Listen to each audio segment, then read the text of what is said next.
guys, it's Mayu. Welcome back to my vlog. Good morning. So it's currently 8 a.m. I had to wake up at 5 to come to Tochigi to try horse riding for the very first time. I'm very excited. I'm also nervous.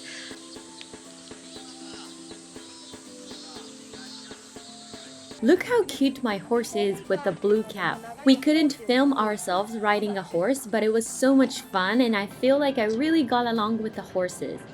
We are now off to Fukushima. It's my first time, so I'm really curious to see what's coming. We went to try my mom's friend's recommendation. I ordered spicy miso ramen. It was actually hotter than I expected, but still tasty. I especially enjoyed the different kinds of roasted pork.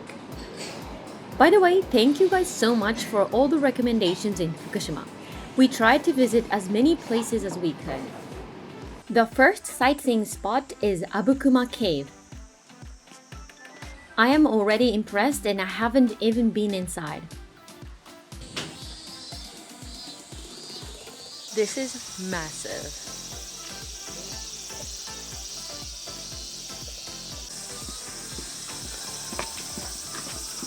Right now it is 29 degrees outside and 13 degrees inside. That's crazy.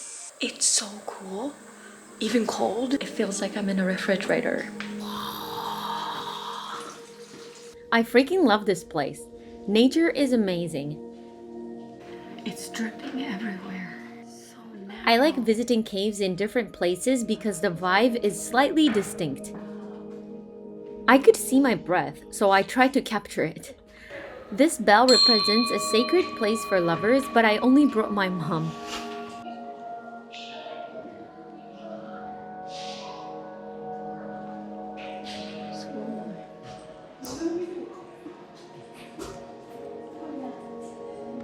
The colorful lighting makes it feel like a nightclub. I am glad I am relatively short. Look at the changing colors and how it reveals small details. I can stay here for days.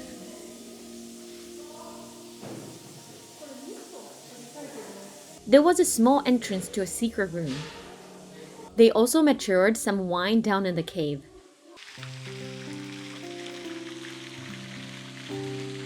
I drive sometimes because I need to practice whenever I can.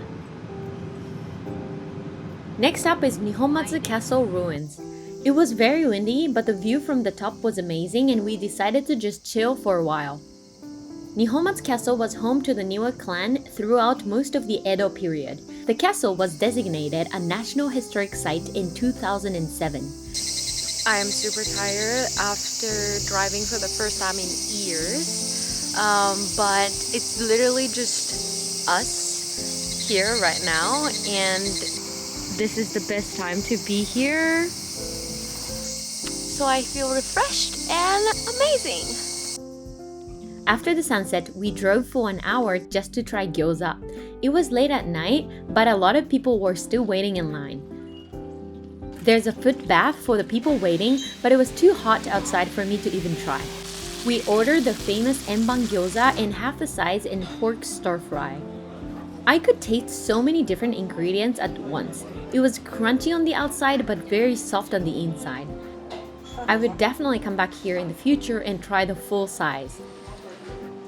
We finally got to our hotel at around 11 p.m. It's a very nice and spacious room with a tatami area.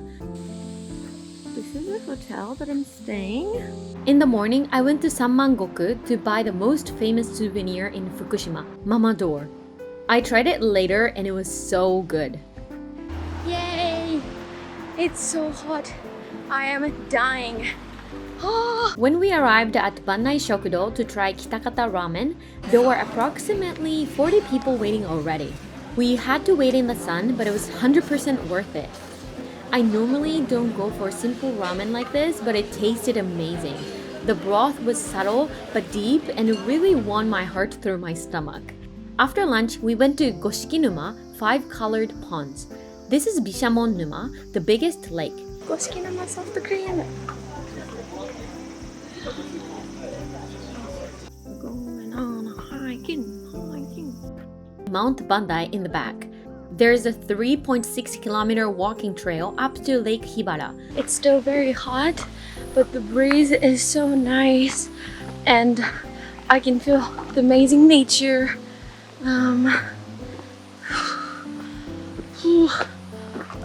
It's not rocky, so it's just a normal hike, but I'm afraid of bears.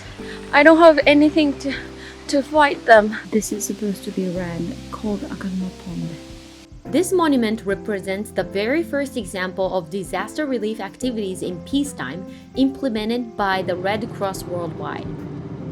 Then we drove to Lake Inawashiro, the fourth largest lake in Japan. It is also known as the Heavenly Mirror Lake. We just chilled there for a while. Driving around the lake and through the city feels super nice. Our next spot is Aizu-jibo Dai Kannon, or Loving Mother Kannon, in Yasuragi no Sato, Aizumura. That's huge. I could see it from the car. The statue was built in 1986 and it is 57 meters tall. Guys, it's humongous. Wow! I was impressed by not only the appearance, but also the inner structure. This female Buddha statue is holding her baby boy and is especially visited by those who want safe delivery of their babies, good love matches, and blessings for their newborns. It feels so nice. I really hope I'll have beautiful and healthy babies in the future. Until closing time, we explored other places in the area. When we gave koi fish some treats, they got really excited and aggressive. This is so beautiful. Oh my god, I'm so tired. That's crazy, it's huge. Oh, it's closing in 5 minutes, but I'm so glad I ran here. Lastly, I wanted to visit Imori Mountain, the site where members of the Byakutai committed ritual suicide in 1868. Sazae Temple is a 3-storied hexagonal pagoda with the look of an optical illusion. So I went up there and it felt really weird because the way I was going up and down was completely different and I don't know how it worked.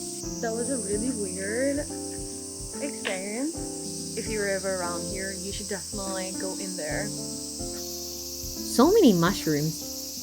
Surprisingly, according to my sister's research, I am somehow related to one of the Byakutai boys, so we prayed for the young men and everyone else who passed during the Boshin War. For dinner, we went for something Western. I couldn't believe my mom ordered fried chicken and curry besides a hamburger steak. I had to help her finish them, but it was great and also very reasonable. The next day, we went to Mitsutaya. It is situated in a renovated miso storehouse and the restaurant is famous for a localized meal called Miso dengaku. Miso dengaku refers to skewered vegetables and meat which are topped with a miso paste before being cooked over an open flame. This is the moment I decided to buy miso here. Beautiful tokoroten, jelly noodles made from agrophyte seaweed, and amazake, sweet non-alcoholic drink made from fermented rice. Mochi, shishito pepper, and a piece of bread which has cheese in it. Deep fried tofu, potatoes, hot. Finally, sticky savory rice bowls called shingoro mochi. It was an unforgettable meal. We stopped by a roadside station. Here in Showa village, the tradition of weaving karamushi has been handed down for generations.